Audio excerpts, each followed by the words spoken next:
the Rays are playing with their hands tied behind their back, a blindfold, and no way out.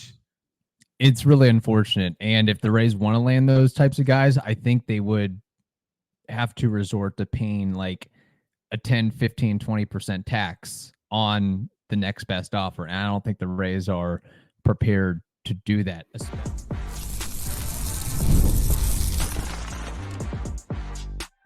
You are Locked On Rays, your daily Tampa Bay Rays podcast. Part of the Locked On Podcast Network, your team every day. Welcome into Locked On Rays, your daily podcast covering everything Tampa Bay Rays, from game analysis to player interviews. We've got you covered with all the latest news and insights. My name is Kevin Weiss. I'm Ulises Sambrano, bringing you expert analysis and passionate discussions about our beloved Rays. Whether you're a diehard fan who vividly remembers longest Game 162 just like us, or you remember the early Devil Ray days of Wade Boggs and Carl Crawford, we're here to break down every play, every trade, and every milestone. In fact, this is our 6th season covering the Rays daily.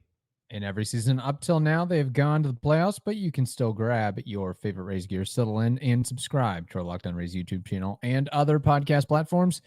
You can also find us on X and Instagram at Locked On Rays. This episode is brought to you by FanDuel. You can start the season with a big return on FanDuel. New customers will get started with $150 in bonus bets if you win your first $5 bet. Visit FanDuel.com to get started. All right, it is a Monday episode. We have our takeaways from the weekend in the baseball world and maybe some thoughts on the Rays in general as well. But the big thing is the World Series ongoing presently. The Dodgers up 2-0 over the New York Yankees, and the groups will head to New York after this weekend. Ulises, what did you learn from the weekend that was? I learned that when your intuition says something, follow it. Yeah. And my intuition, I went out on Friday, was watching the game at the bar, and it was a great game. Game 1 was just terrific. Oh, yeah. And then after the 9th inning, I'm like, okay, well, extra baseball, let's go home. Go home. And I was just thinking, I could turn it on. I could just follow it on the app. I was like, you know what? No, let's turn it on. You never know what could happen. True. Turn it on. A couple of hits. Ohtani gets up with Nestor. One pitch, foul, tremendous catch by Verdugo. Yeah, credit to Verdugo. Holy crap, that was such a great catch. They walk Mookie.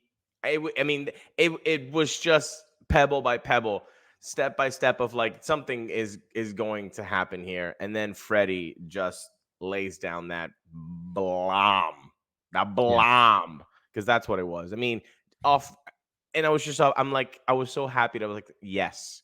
My intuition said you have to finish this off. This game is going to be legit. You got to watch this. And I was able to watch the first walk-off grand slam in a World Series. Like this is what I said. This is why I said last week, hey, no matter your feelings on big market teams and the $300 million payroll and the impotence that we can feel as Rays fans of, hey, we're not those guys. We're never gonna, be, in play for the big free agents. However you can feel about that, you can still feel about that. But please watch this World Series. You owe it to yourself as a baseball fan to watch the best players on this field. I mean, the Freeman, Ohtani, and Betts, and Judge, Stanton, and Soto. Like, you have to watch this. And I am very happy that the first 2 games have gone the Dodgers' way with obvious reasons. Question. So you watched, is it fair to say, a majority of the game 1, or bits and pieces? You checked in and out? So it was at the bar. So, maybe I missed a few pitches here and there, but overall we were watching the game. Yeah. Did you have a feeling as to who was leaning throughout the course of the game and then going into extras? I kind of went with the score. I thought the Yankees didn't really looked like they were going to touch Flaherty, which was kind of shocking to me. But once Giancarlo got up there, I'm like, damn, like this could be the Yankees game. Like that's it. But the Dodgers have such a complete lineup. It's unreal. That lineup is deep.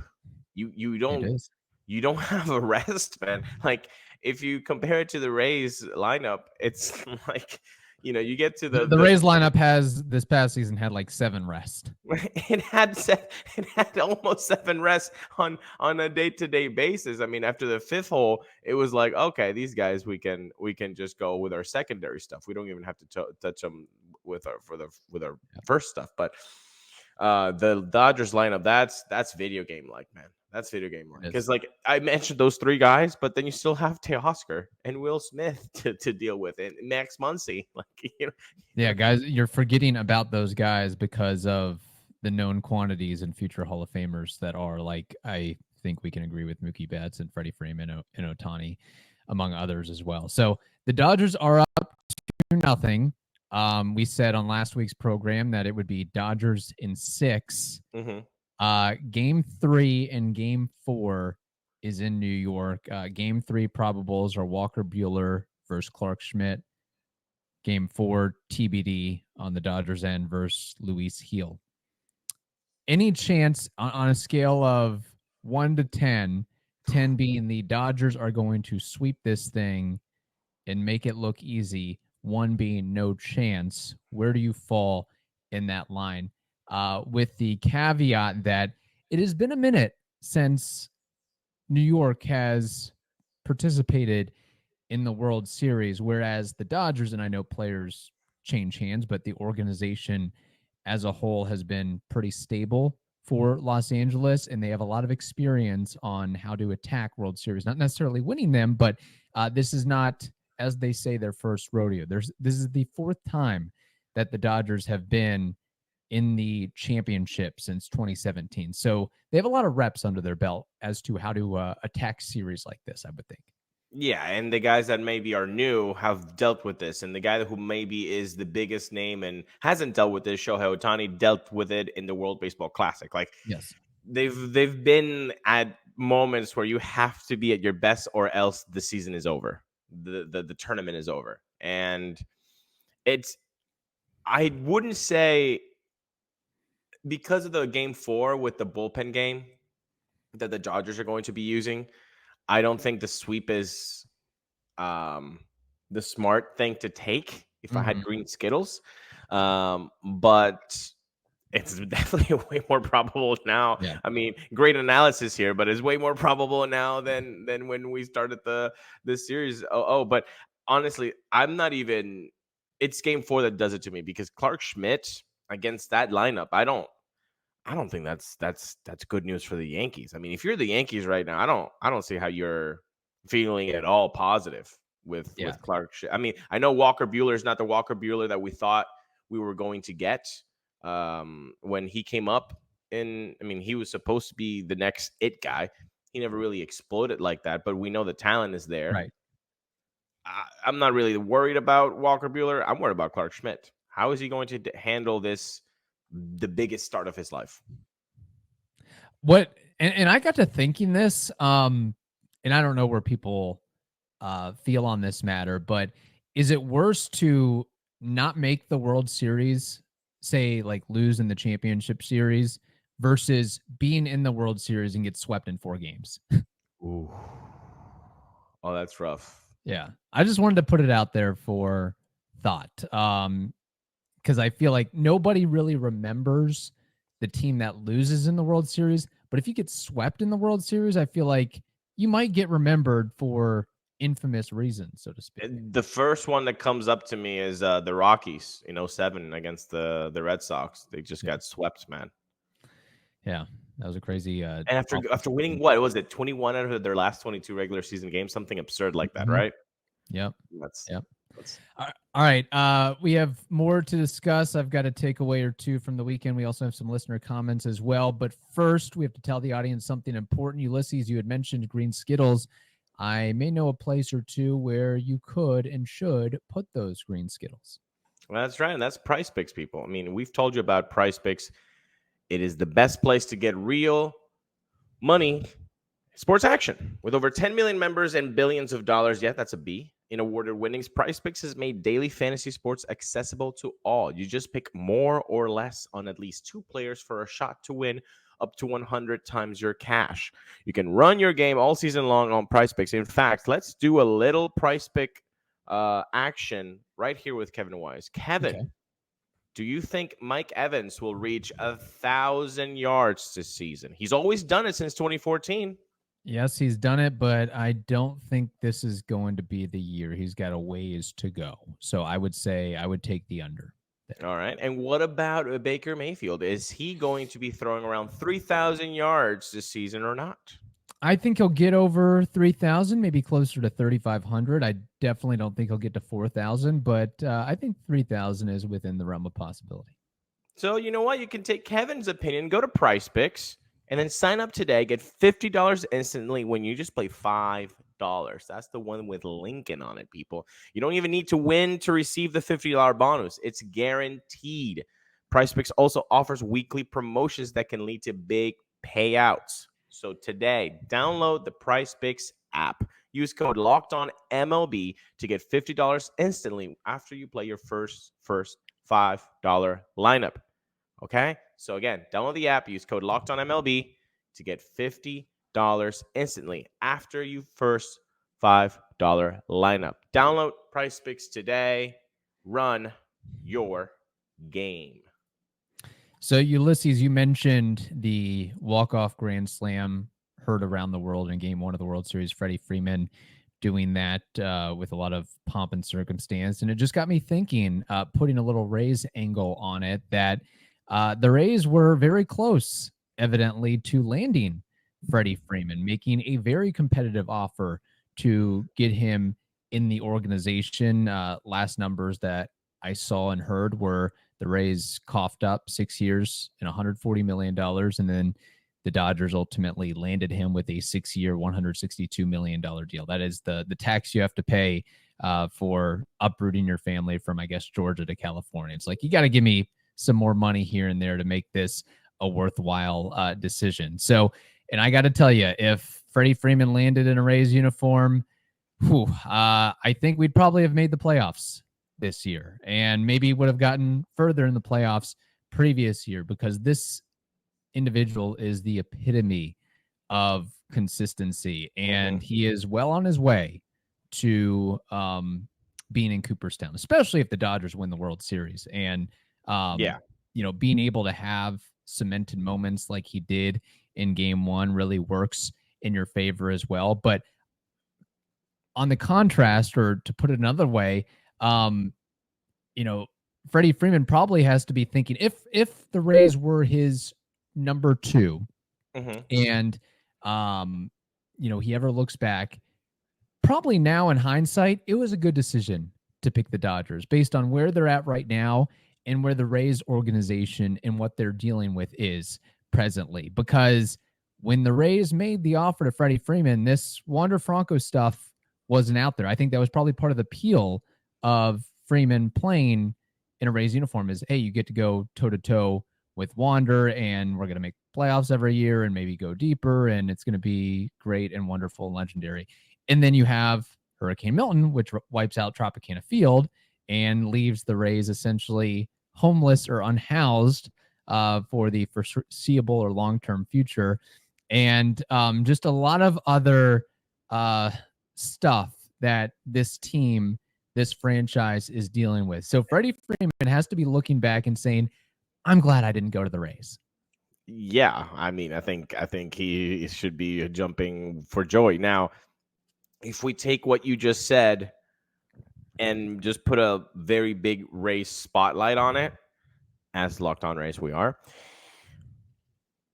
do you think any free agent worth their money is going to be thinking, yeah, the Rays are a great organization that I can go to right now? No. Yeah, no. And this is going to hamstring them for sure. Nobody wants to make the major leagues, get to free agency, and play in a single A stadium or be a vagabond for the next couple of years. They're going to have to wait till 2028 to land anybody of substance. And to the Rays' credit, they are going after, they're not landing them, but they're going after the right big fish. Freddie Freeman would have been a win. Marcell Ozuna would have been a win. Aaron Judge would have been a win.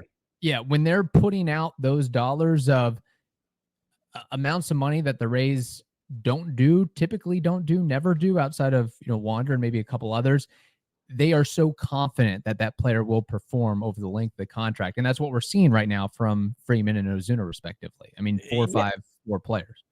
And so I feel like that obviously is going to hamstring with the big names, but even like middle tier like players, quote unquote, a guy like it's like a 2 WAR, 3 WAR, like an Anthony Santander, like he might, if the Rays offer him more money, but maybe he's like, well, I could just take off like less than $5 million and like know that I'm going to be playing in this stadium in this city. It's a little bit more stable. The Rays are not stable right now, and every player knows it. It's a bad moment for the Rays to try to get free agents, and we've talked about it endlessly with the offense.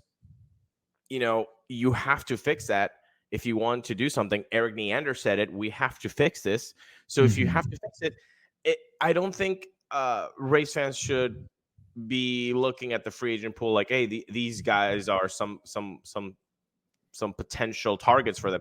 I think we're going to see a lot of trades. I don't feel like any reasonable free agent is going to go like, I'm going to sign with the Rays right now. Like it wouldn't make sense. And I know like even the hardest Rays fans that are like, everything is good about the Rays. Like you can't possibly tell me right now that a free agent would rather sign with the Rays, even though it's a great organization. They don't have a bleeping stadium, people, and they don't have any plan towards it. Why would you sign with an organization that has that issue with your family? Like the whole thing about free agent is making sure that me and my family are going to be taken care of. Not knowing where you're going to be playing is not taking care of your family. Like the Rays are playing with their hands tied behind their back, a blindfold, and no way out against all other 29 other teams to try to sign these free agents.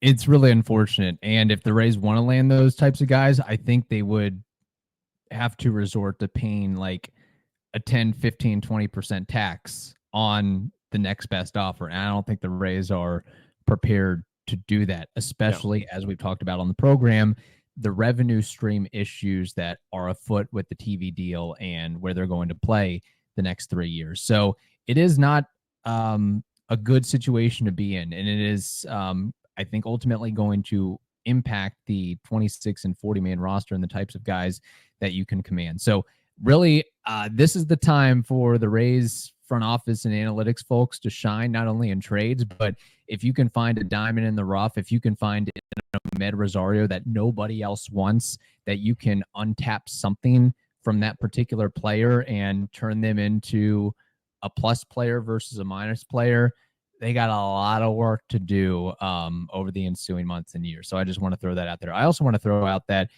Freddie Freeman, by the way, since leaving Atlanta, which maybe the Braves should have never let him walk, he's got an OPS plus of 156, 163, and 143. And you just salivate at the batting average and the on-base percentage and the RBI production that he generates. I know he doesn't hit a ton of home runs, but he hits just enough, and he makes up for it by hitting like 50 or 60 doubles a year. He consistently leads the league in doubles. So that ultimately that doesn't matter. Give me everything else. I'll take 21 home runs or 22 or 24 home runs if you're giving all that other stuff.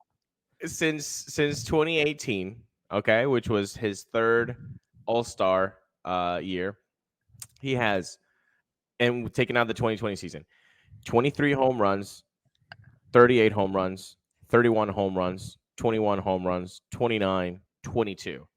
Yeah. Sign me up for that after what we saw. He's just such a classy. Yeah, he's a great clubhouse guy too. Like I think he's a guy that is beloved by everybody, and he really brings a team together. So you're not only paying for the on-field production, but you're also paying for the off-field ads. as well with that. And like you mentioned, home runs, that's what the World Series is about. It's about who can hit more home runs than the other team at the most opportune time, because we can throw the small ball out of this. We can throw manufacturing runs out of this. It doesn't matter what your runners in scoring position percentage is. All that goes out the window. It's, can you hit a home run when it matters? Because these teams are just too good with the pitching staffs and the defense. It's just leaning into one at okay, I got a 96-mile-per-hour fastball right down the middle of the plate. I better hit it out of here. I'm gonna crush it. Like the idea of the World Series is the playoffs it's so crazy, because you can take all out from the regular season. Like it's a whole nother thing. And I think we sometimes get a little bit confused. Like, oh, well, no, it's like two different tournaments. One is for stamina of 162, and the other one is, can you get hot at the right time? And Tommy Edman can be an NLCS MVP. Like, and nobody could have put money on green Skittles on PrizePicks for that, right? But Tommy Edman turns out to be the NLCS MVP. And sometimes there are guys, and I know some Rays players, some Rays fans don't like to hear about this. Some players are regular season merchants, Aaron Judge apparently, and some others, they step up in the playoffs. You know who always stepped up in the playoffs? Kevin Kiermaier. Kiermaier. He was a playoff guy. Randy Arozarena, playoff guy. Those dudes that don't care about that the spotlight is the brightest, they will shine. They like that. Some guys are able to just lower their stress, just lower that blood pressure just enough so that they don't get too much. They don't get overthinking into that overthinking path. They're able to just slow it down. And if you're able to just slow it down just a smidge, you might have the edge over that pitcher, over that ground out, over that fly ball, over whatever it is, to make sure that you are on the winning edge. That's probably why Kevin Kiermaier was on the Dodgers 40-man roster. Although I don't think he made the World Series roster, correct? He unfortunately did not make the World Series roster, but our boy alongside Tyler Glasnow and Brent Honeywell will definitely get rings if everything goes accordingly. There we go. All right, we have more to discuss, some listener comments on the World Series, but first we have to tell you something very important, and that is FanDuel. Get ready to tackle the NFL action with FanDuel, America's #1 sportsbook. Right now, new customers can bet $5 and get $150 in bonus bets if you win. The FanDuel Sportsbook app gives you everything you need to place live bets on the NFL all in one place. So when you get a hunch in the middle of the game, you can check out the latest stats, view live play-by-play, and so much more on the same page where you place your bets. Just visit FanDuel.com to join today.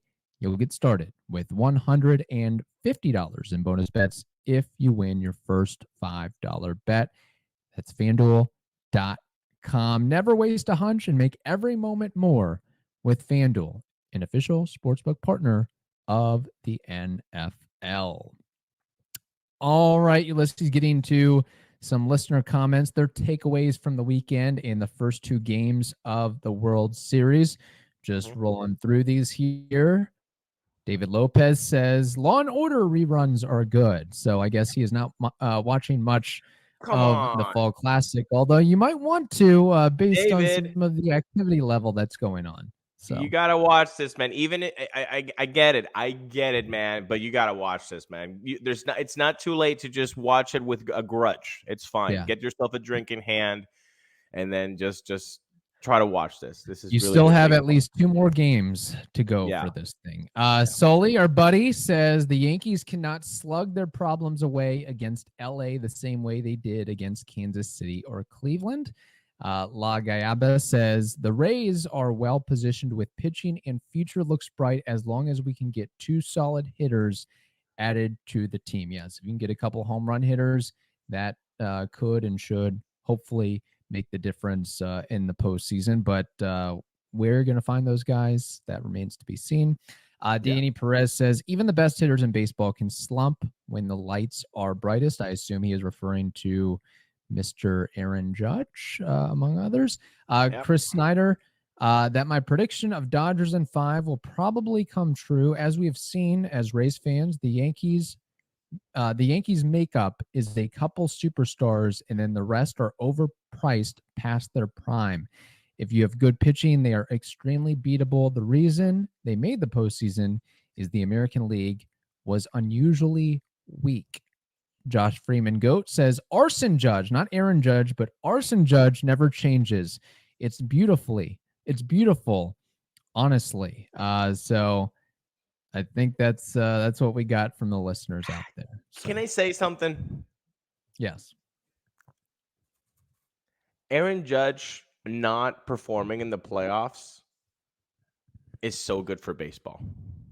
It adds it. No, I'm serious. Like it might be a hot take, but Aaron Judge not being good in playoffs, it's just like when A-Rod wasn't good. It became like a storyline. It became drama. It became fodder for fan bases to rip on each other. And that's exactly what you want as MLB. Just create drama, 100%. create storylines, create things amongst fan bases. Because now, if Judge doesn't wake up, 29 other teams are going to be like, yeah, okay, hit 55 home runs, but you do not show up in the playoffs. Like, and even their own fans. I mean, we know Yankees fans, for God's sakes. We're in Tampa. Like, they do not have any allegiance whatsoever to people. I mean, Derek Jeter went 0-10 and they started booing the guy. Derek bleeping Jeter, you know? And they do the same thing with Judge. So I think it's good for baseball. The fact that possibly the best hitter, not player, we know who the best player is. The best hitter, in Aaron Judge. I mean, not performing in the playoffs. Hot take, but I think it's good for MLB. It's something that MLB, the other fan bases can rally around, just like as unfortunate as it was, but the Houston Astros trash can spit. Like that became a theme for years, and that cross paths into the rest of the sports world, and even the common sports fan began to understand what that meant. So I think that is important. Hey, we might have to add Carlos Rodon to a list of Yankee struggles in the postseason because Carl Pavano? His numbers don't look pretty in all postseason games, and the amount of just meatballs, or I guess, I mean, it was a combination of Dodgers hitters doing good things against the fastball, but the fastball was just getting hammered by him when he made that outing. So there we go. All right. Hope you all have a wonderful day. Enjoy the rest of the World Series. We have some fun stuff on the program this week. Ulises, should we give a plug about our Jeopardy game theme idea again?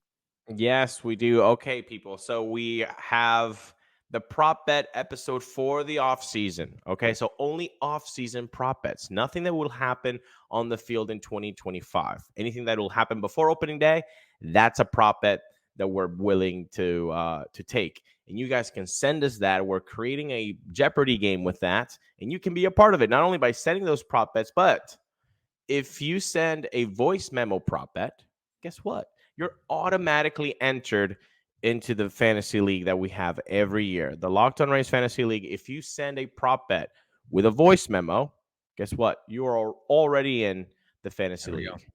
Yeah. All right. So get on that if you can. Like I said, we had some fun stuff later on this week. Might try to get an appearance from the Klosky Meister or somebody else. We got player reviews, more fun stuff as well. In the meantime, hope you all have a wonderful day. Stay safe, and we will talk to you tomorrow.